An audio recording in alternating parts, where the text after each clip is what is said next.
What's up, everybody? We're back. We are Mm. back.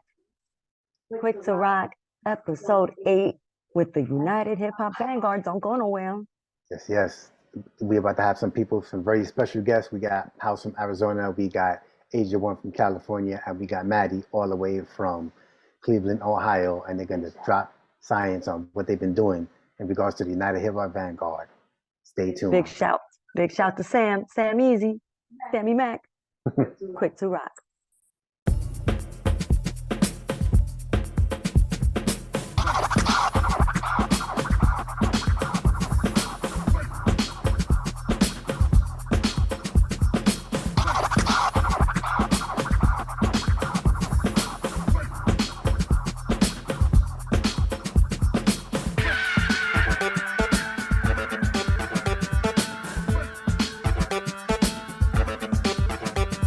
Welcome back, everybody. I am Rockefeller, and he is Quick Step, also known as DJ KS360. And this is the Kwik2Rok episode where we are focusing and highlighting the work that our collaborators have been doing with the United Hip Hop Vanguard project, funded with help from Full Circle and the Ford Foundation. And so live in the house with us today, or actually not in the house, I'm in my house, but they're in their offices. We've got B-Boy House, we've got Asia One, and we've got Maddie. Say hi, y'all. Say what's up? Peace, everybody. Welcome to Kwik2Rok. Yo, what's up, everybody? Let's get it. Say hi, Maddie. Say hi. Hi. Some of us are shy. It's okay. We welcome one. We welcome one and all. So we're gonna start with Maddie, who is based out of Ohio, and she works with the 10K movement. Maddie, can you tell us a little bit about, or tell them a little bit about 10K movement, when it was founded, and what y'all up to? Yeah. So my name's Maddie. I out of Cleveland, Ohio. I am I work I'm here on behalf of 10K movement. Everyone can hear me okay, right? Yes. Okay, cool. 10K officially launched midway through 2020. So the founder of 10K, Samuel McIntosh, he hit me up, and we just started to take the reins with him on I guess the vision that he had for that, and it functions as a platform for hip hop and street dancers here in Cleveland, and we have a team of dancers and teaching artists who, they teach through the Cleveland Metropolitan School District in schools. They are our, performance team when different community organizations and cultural institutions around town hit us up for performances. So education, performance, and also, of course, the events realm, which we've collaborated with United Hip Hop Vanguards and Rockefeller to in that realm, in that regard too. But our kind of flagship event is called Lords of the Land, and it's a festival, and we have 3 battle tournaments, 1v1 in different categories, and all of these things are really put on, just to showcase and highlight these different art forms of dance. And of course, you have the DJ there. We incorporated graffiti into the festival both years, and so that was 2021 was our first year for that. We're about to have year 3 in the end of July, and that's how we got connected with Raka here. She judged the open styles category in 2021. I think that's a good start. Yeah, I was completely taken by the way you all were trying to be advocates for the local scenes, for the crumpers, and to provide like a door, an outlet for them to see themselves as professionals and like having a career in dance. So I was completely taken and wanted to continue working with you. Can you tell us all a little bit about when we worked with you with the United Hip Hop Vanguard last year? A little bit this year, but this year literally just happened. But last year, if you want to just talk a little bit about your experience. Yes. So we held that event, I believe it was March of last year. Yes. And it was really your project that you brought to us to co-host in Cleveland, as I believe part of that was like the first installment of multiple cities that you guys did. And it was to highlight the breaking in particular, and also the DJ's role in not only the dance but in, you know, the culture overall. Yeah, we kind of got the elder generation out, the older breakers out, the young people who were interested in breaking as well. So kind of we got that intermingling of generations, and yeah, brought breaking not back to the table, but to the table yet again for Cleveland. And that event was called The Torch is Lit. I think that was the Torch Cipher. byline, Torch Cipher, and The Torch is Lit, because, you know, it's not just about passing the torch, but teaching people how to light one, so we could be, you know, lighting all torches together for the future to be seen by all. And I think it was really important for the community to come together on that, you know. So thank you for even taking the challenge on, because it could be challenging, you know. And speaking of challenging, what does 10K stand for? Of course, 10K stands for 10,000 hours. And I believe Sam took that from Malcolm Gladwell's book Outliers, and probably was a concept before he wrote about it, but it's, you know, the idea that it takes 10,000 hours to really excel and master your craft, so to speak, in anything that you endeavor to learn. And I just want to say real quick about the Torch Cipher, personally, or, you know, here in the scene, I really saw the effects of that. Certain dancers, you know, coming to us and telling us about how much the experience meant to them, and sort of taking that and starting weekly sessions, for example, and that sort of initiative that we could really see young dancers were affected by. And yeah. Thank you. Thank you for the feedback. And it's something that I really quickly want to say, that in 2020, Asia, Quick Step, myself, House, we were a part of these like weekly Zoom calls to kind of create a call to action for the people who love this culture. And to be honest, what do we need? What's going wrong? How do we fix it? And I can say that when you right now are letting us know that the impact was great, it's coming from those phone calls. It's coming from those discussions, and sometimes heated debates, right? You know, sometimes, yeah, people were, you know, didn't know where we were going. And so I'm glad that you're saying there's an impact, because it's coming from 2020.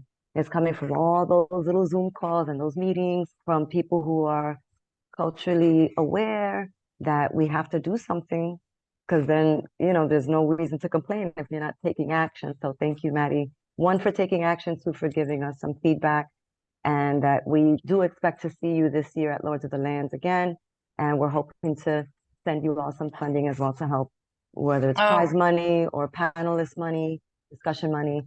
We look forward to collaborating and creating a relationship even after the funding is gone. This is forever. We so appreciate your support and trust, as well as just learning from you and all that. Thank you so much, Maddie. I'm gonna thank you, Maddie. Thank you. Thank you. We're gonna direct from the meeting pretty soon, but I will stay on as long for another few minutes. Thank you. Yes, please. Thank you. All right, y'all. Don't go nowhere. We're going to be back. You're watching Kwik2Rok, and we're going to be coming to you with more of the United Hip Hop Vanguard and what they're up to. See you soon.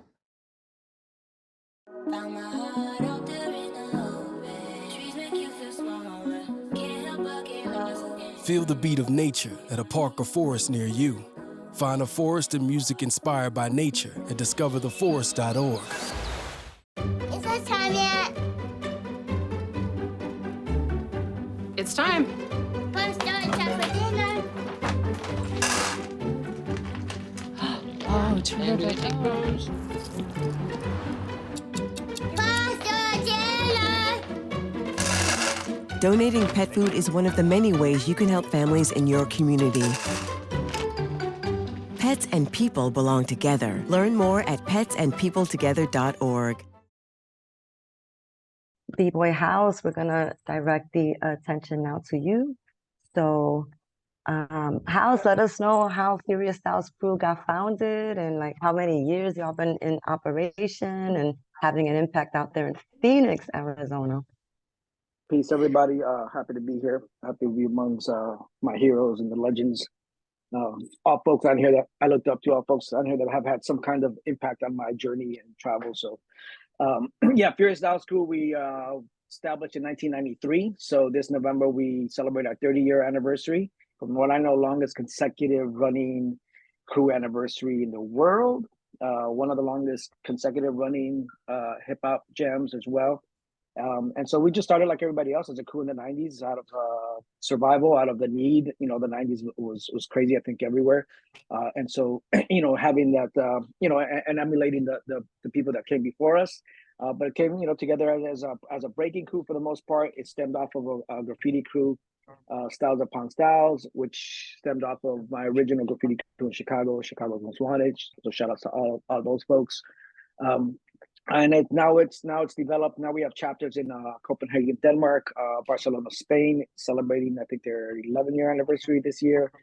And so we've now we're more of a, you know, we've grown up just like as individuals. We've grown up as a unit, and as much as we still love to be active in ciphers and get down and battle those kind of things, our position now is a little bit different. I think as elders a little bit in our own communities.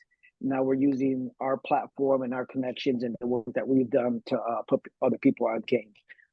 And so, you know, we have everything, every element in hip hop, and then some. You know, we have the soldiers that not necessarily do any of our practitioners in any of the elements, but they might do other things. You know, they might be incredible seamstress, and so cool, you're Styles Crew seamstress, and we need it all. We need the doctors and the plumbers and everything. So, you know, we have a big squad of all kinds of different people. And again, now we're just using our platforms to, you know, instead when we get hired for things now, instead of just pocketing that money and putting on a quick show or something, we use that to feed it back into the community. So probably for the past 2 or 3 years now, we've been pretty consistent in throwing at least one free monthly event. You know, and we've, you know, obviously we came up as breakers, but also, especially in Arizona, I think, or maybe not especially in Arizona, but there's so many other dancers now all over the world and so many other forums. You know, with the Furious Styles Crew anniversary, we were also early 2010s, probably some of the few folks, besides I know in the Bay, they were doing stuff that we started the Open Styles movement, which you're seeing a lot of that now. And that was for the necessity of like, yo, there's other people that support y'all, that want to be involved, but don't necessarily break or don't necessarily pop. And so we opened it up to that. So, you know, the mission is still the same. Our heart is still in the same place. Our foundation is still in the same place. But that's where we're at now, is just to continue to push that forward. What was your experience like working with us and the Vanguard last year? We visited your town. You actually got to come to Miami for a second. Yeah. Hot second. You got the logo in the background there. You see it. Yep. That's right. Check that piece. Piece of technique. You cutting out a little bit. Okay.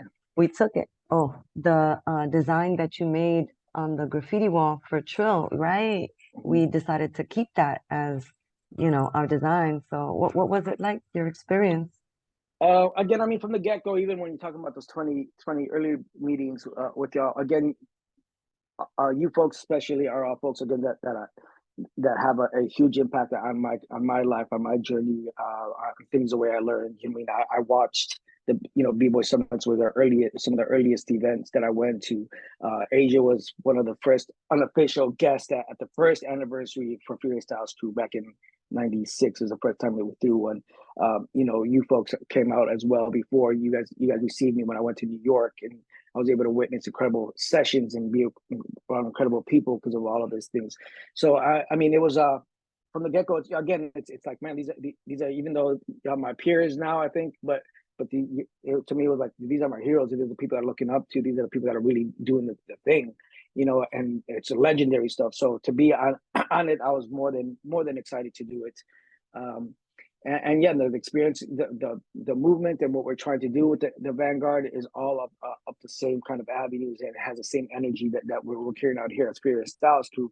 So like, cool, if we can connect this on a bigger picture, connect this, make the network even bigger, then that's fabulous. And again, with people that I respect and that I have love for, and that I know also have the same kind of intentions. So when you guys came out here, we did the puzzle pieces event out here. We did it at Trail, and it was kind of the same thing of what you were talking about earlier. Is like we can all just do our part, right? We're not going to be able to solve everything, but what can I do? What piece of the puzzle can I put into this, right? What I can change something in my little corner of the world, and then that spreads. Because just like I was influenced by y'all, so I know somebody, and sometimes you do events or you do things, and it feels like people aren't really getting it or appreciate it, but it doesn't matter. Like that one person, there's one person that's watching that's going to light that torch for them, and they're going to go back home and they're going to do it. That's good enough. Absolutely. So the puzzle pieces, I think it was good. It was good for folks in Arizona to meet y'all. We had Grand Wizard Theater out here, which again is another incredible thing. It's like I'm cruising around Grand Wizard Theater. I had to take them to McDonald's a couple of times, but that's a whole different thing. That's again, those are things that are surreal to you. But I think the experience was good. The discussion panels that we had were great. They were very impactful. Some of the kids still talk to me about those kind of things. Again, the DJ Fader Manners event that we attached to it was incredible. A lot of DJs came out for that. We did some graph on the wall. So we had all the elements. We had y'all there. We had the battles, and I think it's for me it was a great experience, and I hope to continue to do this with y'all. So once again, thank you for bringing me to the table and giving Arizona a voice, because that's what we're pushing for, to give us some light, because we're kind of fresh out here sometimes. That's right. Absolutely. Kind Thank you of. for your puzzle pieces. Kind of. That's right. Now y'all are fresh. Y'all are doing it. We Fresh definitely puzzle pieces. we look forward to continuing the relationship. Like I said, even when the funding isn't happening, we're still gonna want to help and be around each other to keep each other going, because the challenges will be different. There'll be new ones. It won't be the ones we beat years ago. But thank you, House. We're gonna see if we can chat a little bit with the Queen, Miss Asia One, repping the West Coast and the Midwest. How has it been with B-Boy Summit and No Easy Props? Asia, let us know. Let us know. How did you begin No Easy Props? Let's start with that one. Yo, big ups. Thank you all. And House, thank you for, just shedding light on everything you were shedding. I learned a lot actually right there. So this is already a good session for me. But yeah, so No Easy Props, just kind of jumping off what House was saying, the 90s, that time period of how life was. We remember it, big pivotal part for many of us. And really what was cool at that point is a lot of what was happening in all the culture and the music was this idea, like a lot of ideas were being brought forth through the music, through slogans. So No Easy Props was one of those slogans. It was a slogan that was presenting itself in music, and when you think of groups like Gangstar and albums like Hard to Earn and Just to Get a Rep, and a lot of this stuff even before that, Big Daddy Kane, Ain't No Half Steppin', right? Faking Jacks, all these terms that were just part of the music and about a part of the culture and about part of a Black and brown experience, especially in the cities, right? So a lot of that, of course, the culture of these communities bled into what we call our hip hop culture, right, collectively.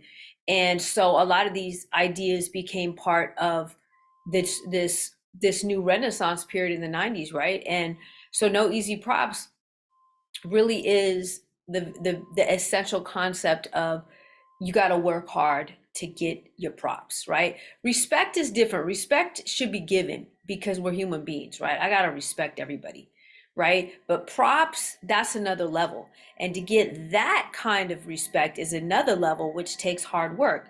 Maybe it takes 10K, right? Maybe it takes 11,000 hours, which is really, I learned something too new. I was like, wow, I'd love to go back and really see if I've put, what kind of time I put into different things, right? I'm like, man, maybe that's why I need to get better at graffiti. Have I really put in 11,000 hours? Let me really analyze that. Breaking for sure. You're awesome. You're awesome. Well, breaking for sure. No, but sometimes other stuff you're like, yeah, definitely not. Maybe I need to put in more time. That's the only way.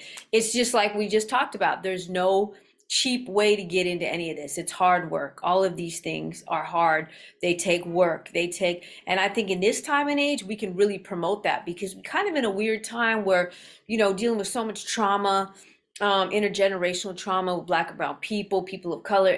There's so much that we come to a point where we're trying to be softer, right? We're trying to be more loving. We're trying to be more accepting. We're trying to come from a trauma-informed place. But at the same time, with the young people, we still have to promote, you got to work hard. Really, if you really want to get your props, if you really look at the people that you might look up to, or people that, you want to maybe be like, or what have you, or it could be anything, any areas of life, you realize, wow, they put in a lot of work into doing what they're doing. They put in a lot of time and effort. They put in a lot of sacrifice to do whatever it is that they do. And so that modality, being a part of hip hop culture and a part of life in general is really what that means. So that started in 1997. I was promoting that because, to be honest, that was a period you saw a lot of more women getting involved in the art forms, which is cool. But I had noticed what was happening is a lot of crews would they put a girl down and then they just try to blow her up too quick, right? And she'd leave because it was too intense, too much attention, too much trying to say she's already this when she's maybe really not.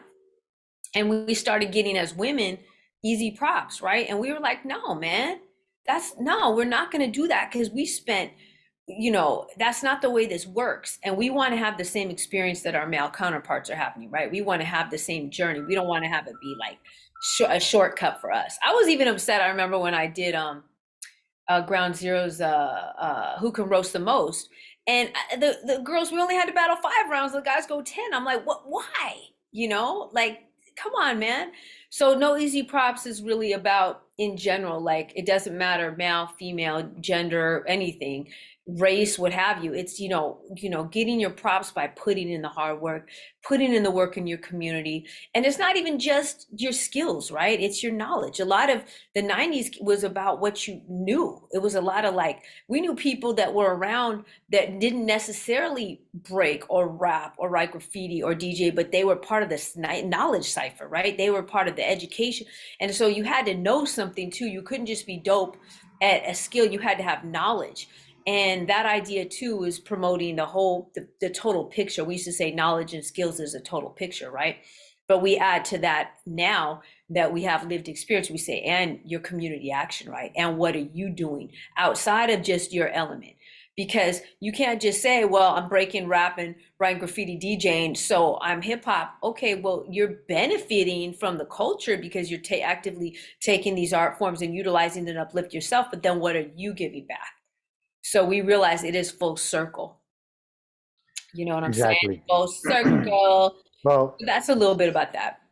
Speaking about full circle, we came together for the B-Boy Summit, which is another event that you do, and United Hip Hop Vanguard helped support that last year. How was that journey for you, and your journey with United Hip Hop Vanguard coming together?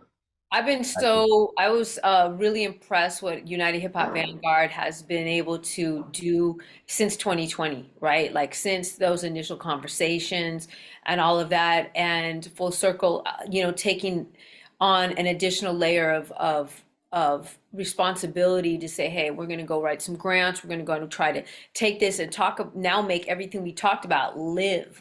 Let's actually put this into the community, see how this works by supporting people that are doing this work in their community, so they can have more, so they can do more with it. And that's really what I appreciated about the support that we were given with the B-Boy Summit last year, because we really were able to deliver a really great panel because of the support, right? And we were able to have a lot of great conversation come out of that panel that delved into a lot, right? It touched on pretty much everything in the last maybe 2 to 3 years. It was really on people's minds. And now that we're starting to meet again live and being able to be with one another, we could really frankly talk about this stuff and all the different perspectives, right? So you really saw this really difference of experience and even opinion and kind of colliding and being able to really be shared. And so, it was great that Vanguard could lift that, because it really was that. It was like this this cataclysm of all these different experiences, right? In a time before hip hop, and also in a time before the internet, where these, you know, these experiences could be talked about like just so easy how we're doing now, right? So we really appreciated that support and help, and to get Grand Wizard Theodore also to be part of that, because we always bring out a legendary DJ from New York. So being able to have him come and spin, and all the B-boys and B-girls be able to go off as well, that was like super special, yo. Like, Yeah, you know, one of those it moments totally in was. history that will always be remembered.